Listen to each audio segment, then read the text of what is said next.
Metabolism এই নামটা আমরা এখন সকলেই জানি, কম বেশি সকলেই বুঝিও। মেটাবলিজম কিন্তু বয়সের সঙ্গে সঙ্গে কমতে শুরু করে, ফলে দেখবেন একটু বাল্কি ব্যাপারটা এসে যায়, ভারী ভারী ব্যাপারটা এসে যায় শরীরের মধ্যে। মেটাবলিজম কমে যাওয়া মানেই হচ্ছে আমাদের খাবারটা হজম করে এনার্জিতে যে রূপান্তরিত করার প্রক্রিয়াটা সেটা কিন্তু নষ্ট হয় বা কমে যেতে শুরু করে। সেই কারণেই কিন্তু আমাদের এই চেহারাটার এই পরিবর্তনটা দেখা দেয়। আপনি দেখবেন যে পরিমাণ খাদ্য আপনি অল্প বয়সে খেতেন তাতে যতটা না পরিমাণ আপনার চর্বি জমেছে, তার থেকে ওই একই পরিমাণ আপনি যখন একটু বয়সকালে খাচ্ছেন অনেক বেশি আপনি মোটা হয়ে যাচ্ছেন, চর্বি জমে যাচ্ছে। তো এই মেটাবলিজমটা আপনি বাড়াবেন কি করে সেটাই আজকে বলবো। কিন্তু তার আগে বলে নিই, নমস্কার, আমি গৈরিকা, আপনার একান্ত প্রিয় পরিবার কলকাতা ক্যানভাসে আপনাকে স্বাগত জানাই। আপনি যদি এই পরিবারের একজন এখনো না হয়ে থাকেন তাহলে প্লিজ সাবস্ক্রাইব করে নিন কলকাতা ক্যানভাস, পাশেই বেল আইকন রয়েছে, প্রেস করে অন করে নিন, তাহলে নতুন ভিডিও আপলোড হওয়ার সঙ্গে সঙ্গে নোটিফিকেশন পৌঁছে যাবে আপনার কাছে। এবার বলি মেটাবলিজম আমরা শরীরে কিভাবে বাড়াবো।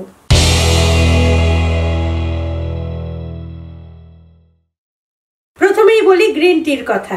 গ্রিন টির অ্যান্টিঅক্সিডেন্ট আমাদের শরীরের জন্য ভীষণ উপকারী, সেটা আমরা জানি। এছাড়াও গ্রিন টিতে রয়েছে ক্যাটেচিন নামক একটি উপাদান, যেটা নাকি মেটাবলিজম বৃদ্ধিতে সাহায্য করে। ফ্যাট অক্সিডেশন এবং থার্মোজেনেসিসের মাধ্যমে আমাদের শরীর থেকে চর্বি কমাতে সাহায্য করে গ্রিন টি। তাই প্রত্যেকদিন 2 থেকে 3 কাপ আপনি গ্রিন টি খেতেই পারেন। ঠান্ডা গ্রিন টিও কিন্তু খেতে পারেন, মানে আইসড গ্রিন টিও আপনি খেতেই পারেন, তাহলেই কিন্তু আপনার শরীরের মেটাবলিজমটা বৃদ্ধি পাবে। তবে একটি কথা বলে দিই, গ্রিন টি কিন্তু অতিরিক্ত মাত্রায় খাওয়া কখনোই উচিত নয়। অতিরিক্ত খাবেন না, খুব বেশি হলে 2 কাপ খাবেন, সারাদিনে 2 কাপ আপনি খেতে পারেন, তাতে আপনার মেটাবলিজমটাও বৃদ্ধি পাবে এবং শরীরটাও ঠিক থাকবে।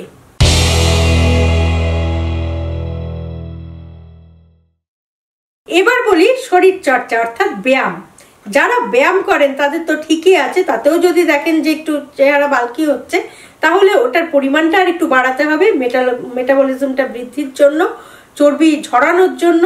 আর যারা ব্যায়াম করেন না তাদেরকে বলি ব্যায়াম না করলে কিন্তু মেটাবলিক রেটটা কমতে শুরু করে, সেই জন্য ব্যায়াম মাস্ট, প্রত্যেক দিনই একটু ব্যায়াম করতেই হবে।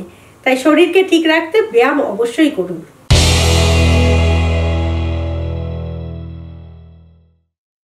অনেকেরই দেখবেন একটা ধারণা আছে প্রোটিন বেশি মাত্রায় খেলে নাকি মোটা হয়ে যায়। এই ধারণাটা সম্পূর্ণ ভুল।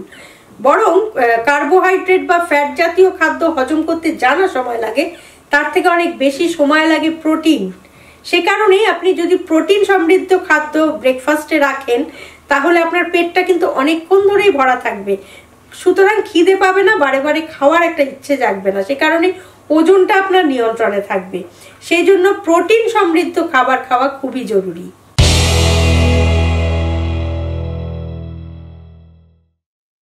এবার বলি যারা ডেস্কে কাজ করেন বা বসে কাজ করেন তাদের জন্য, যত আপনি বসে কাজ করবেন তত কিন্তু আপনার মেটাবলিজম রেটটা কমবে। সেই জন্যই আপনি যতই বসে কাজ করুন মাঝে মাঝে 10 মিনিট অন্তর বা 20 মিনিট অন্তর একটু দাঁড়ানোর চেষ্টা করুন, তাতে মেটাবলিজম বৃদ্ধি পাবে, সেই সঙ্গে আপনার হজম ক্ষমতাটাও অনেকটা বাড়বে।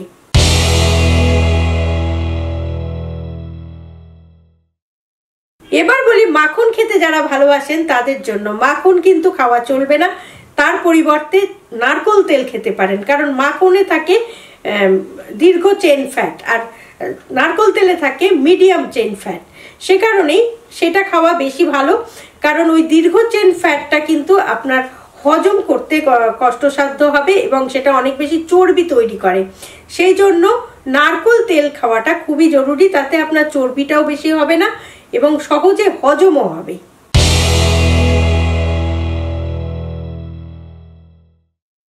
প্রচুর পরিমাণে মাছ খান। মাছে ওমেগা 3 ফ্যাটি অ্যাসিড থাকে আমরা জানি, এছাড়া লেপটিন হরমোন থাকে, যেটায় মেটাবলিজম বৃদ্ধি পায় এবং আমাদের হজম শক্তিটাও ঠিকঠাক রাখে। তাই বিশেষজ্ঞরা বলেন প্রাণীজ প্রোটিন বলতে যদি মাছকে বলা হয় তাহলে কিন্তু সেটা সব থেকে ভালো।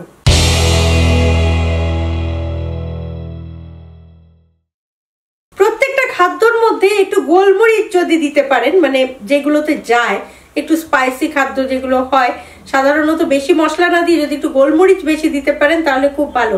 তাতে আপনার মেটাবলিজম বৃদ্ধি পাবে, সেই সঙ্গে হজম শক্তিটাও অনেকটা বৃদ্ধি পাবে।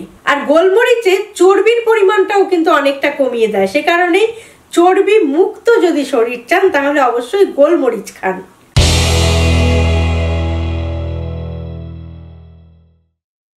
আরেকটি কথা বলে দিই যে কোল্ড ড্রিঙ্ক কিন্তু কখনোই খাওয়া যাবে না, কারণ কোল্ড ড্রিঙ্কে প্রচুর পরিমাণে চিনি থাকে, যেটার ক্যালোরিও বেশি থাকে, এবং কোল্ড ড্রিঙ্ক মেটাবলিজমটা কমিয়ে দেয়, ফলে আপনার শরীরে চর্বি হবে।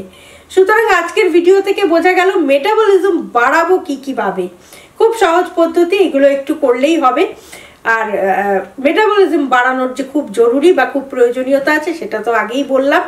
তাহলে আজকের এই ভিডিওটি যদি ভালো লাগে লাইক করবেন, শেয়ার করবেন, কমেন্ট বক্সে অবশ্যই কমেন্ট দেবেন। আর আপনি যদি এই পরিবারের একজন এখনো না হয়ে থাকেন তাহলে এই ধরনের গুরুত্বপূর্ণ তথ্য নিয়মিত পেতে বা জানতে প্লিজ সাবস্ক্রাইব করুন কলকাতা ক্যানভাস। পাশেই বেল আইকন রয়েছে, প্রেস করে অন করে নিন, তাহলে নতুন ভিডিও আপলোড হওয়ার সঙ্গে সঙ্গে নোটিফিকেশন পৌঁছে যাবে আপনার কাছে। ভালো থাকুন, সুস্থ থাকুন, এবং সুস্থ থাকতে অবশ্যই মেটাবলিজম বৃদ্ধি করতে হবে, আর সঙ্গে রাখতে হবে আপনার একান্ত নিজস্ব পরিবার কলকাতা ক্যানভাস। নমস্কার।